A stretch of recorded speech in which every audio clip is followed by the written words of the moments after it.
You think everything you know about gravity is rocks. Think agate. What if the pull you feel every single day isn't a pull at all? What if the entire story you learned in school about an invisible force yanking planets and apples toward the ground is not just slightly off, but completely upside down? Stick with me for the next few minutes, and I promise your whole picture of the universe will flip. The ground beneath your feet, the orbit of the moon, the way stars dance across the sky, none of it works the way you were told.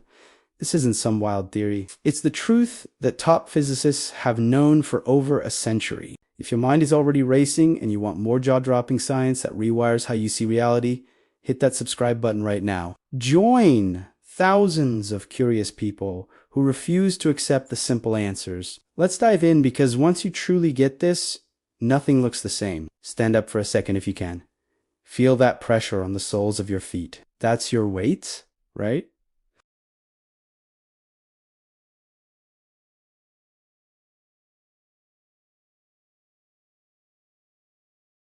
But the mysterious downward tug, you never feel it. Not once. Not ever. Every single time you sense gravity, what you're really sensing is something pushing back. That alone should make you pause. If gravity is this all-powerful attractive force, why can't you feel the pull itself? Now picture the moon. Right this moment, it's plunging toward Earth at hundreds of miles per hour. It has been falling for billions of years, yet it never crashes into us. It just keeps missing, swinging around in a perfect circle. How does any pull work like that? A pull that never quite finishes the job. And according to the old story, that pull travels instantly across 240,000 miles of empty space the moment you move Earth even an inch. No delay, no messenger, just instant connection. Even the man who first wrote the math for this admitted he had no idea how it could possibly happen. He called it action at a distance and left it as a mystery. For centuries, everyone was so dazzled by how well the numbers worked that they stopped asking the uncomfortable questions. But we're not going to stop. We're going to follow the evidence exactly where it leads. Let's travel back to the 1500s. Nobody understood why the planets wandered across the night sky the way they did. Then a Polish astronomer named Nicolaus Copernicus suggested something radical. Maybe the planets Dante circle Earth. Maybe Earth and the other planets all circled the sun. It was a bold idea, but it still left a huge problem unsolved. Why, and how did they move in those paths? Enter Tycho Brahe, a Danish nobleman with a fiery temper and an obsession for precision. He built the most advanced observatory of his time on the island of HVM. Night after night, year after year, he and his team measured the positions of planets using brass instruments, recording angles to within a fraction of a degree. Why go to such insane lengths?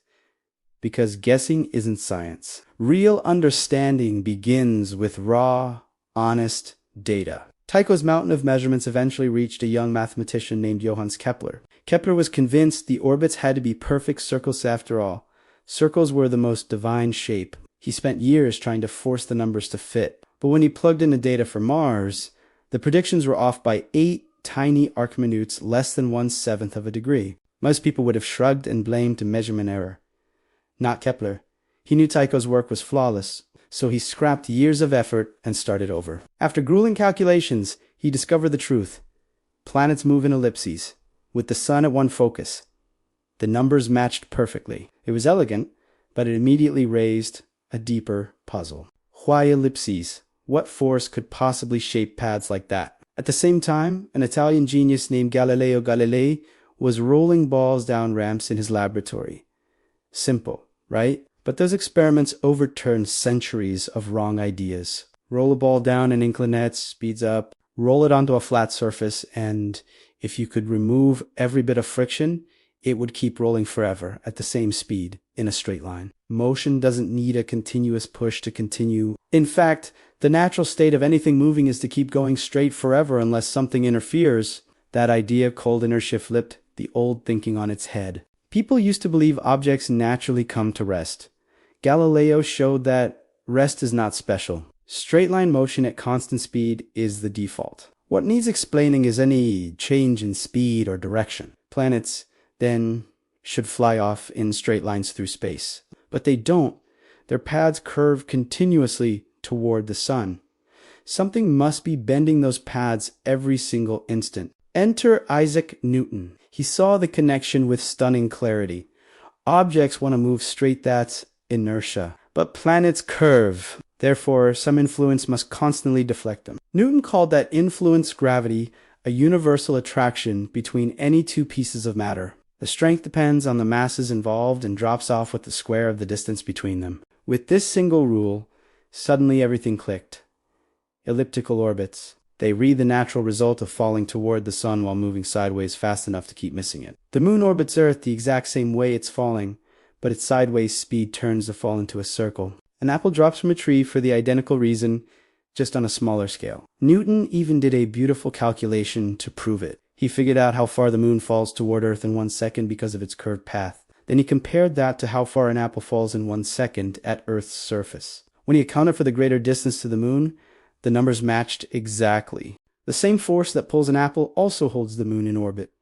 Heaven and Earth obeyed the same laws. With Newton's framework, scientists could explain ocean tides, the equatorial bulge of our spinning planet, the return of comets, the slight wobbles in planetary orbits, and even predict the existence of Neptune from tiny irregularities in Uranus's path. For 200 years, it looked like the final word. But one stubborn detail refused to fit. Drop a hammer and a feather in a vacuum chamber, they hit the ground at exactly the same instant. The hammer has way more mass, so Newton's law says gravity should pull it much harder. Yet, it also has more inertia, resisting acceleration by exactly the same extra amount. The two effects cancel perfectly every single time for every material ever tested. Why?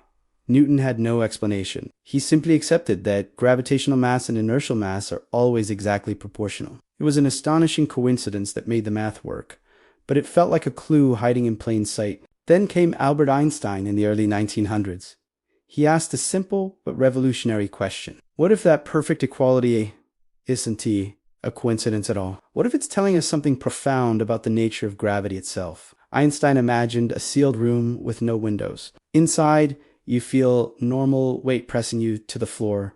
Are you standing on Earth, or are you inside a rocket in deep space accelerating upward at 9.8 meters per second squared? Drop a ball, it falls to the floor in both cases. Throw it sideways, same curved path. Stand on a scale, identical reading. No experiment you can do inside the room can tell the difference. Gravity and acceleration feel exactly the same. Einstein called this the equivalence principle, and it became the foundation of his new theory.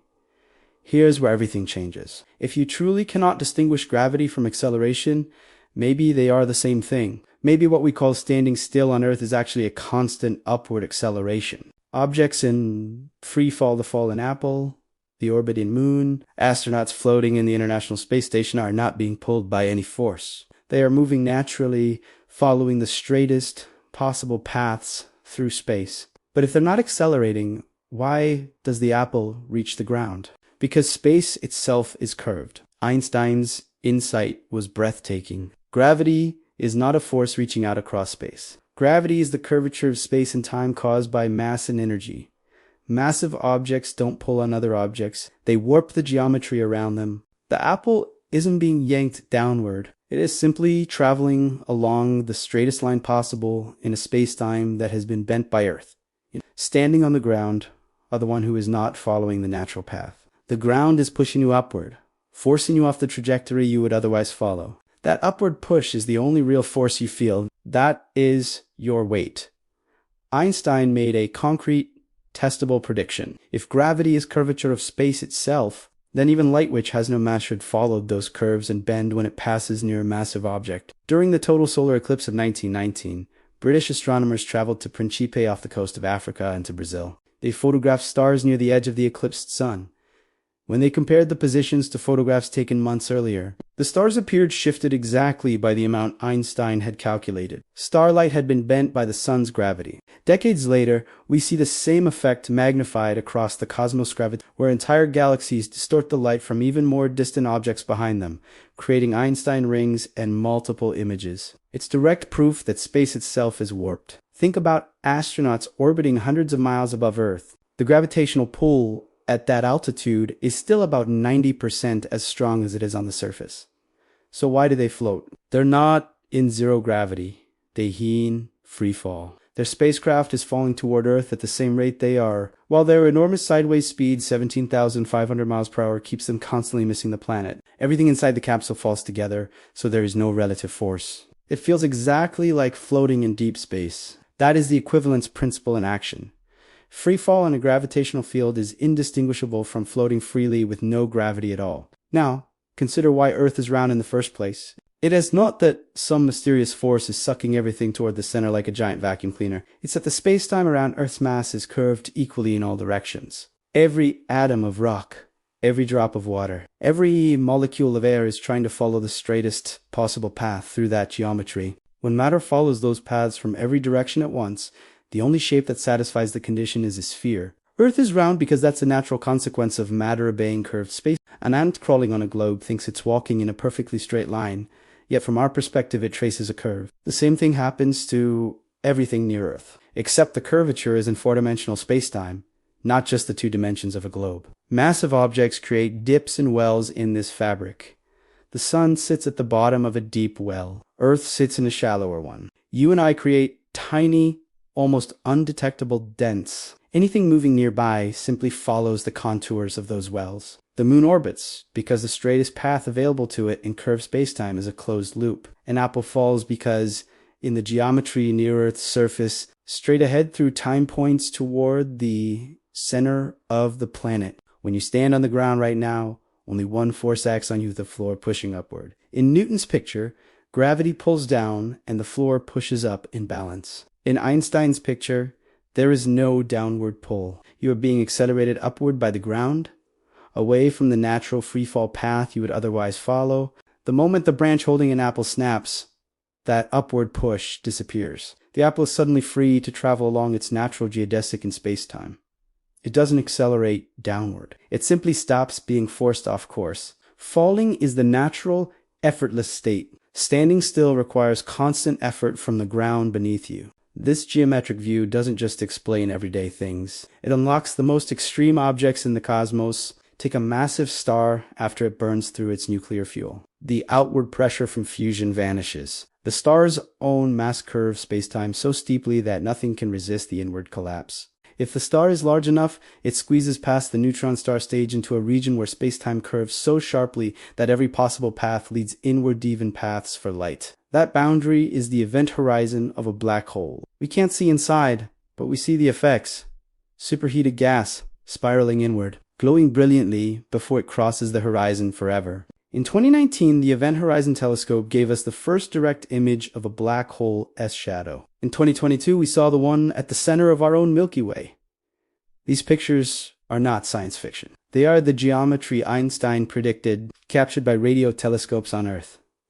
When two black holes collide, they don't just merge quietly. They send ripples through the very fabric of space-time. In 2015, the LIGO detectors in Louisiana and Washington finally caught these ripples from a billion-lit-distant merger. The signal matched Einstein's equations to astonishing precision. Since then, we've detected dozens more. And even watched neutron stars smash together, creating kilonova and forging heavy elements like gold. All of it's everywhere, every ring, every flash arises from the same principle.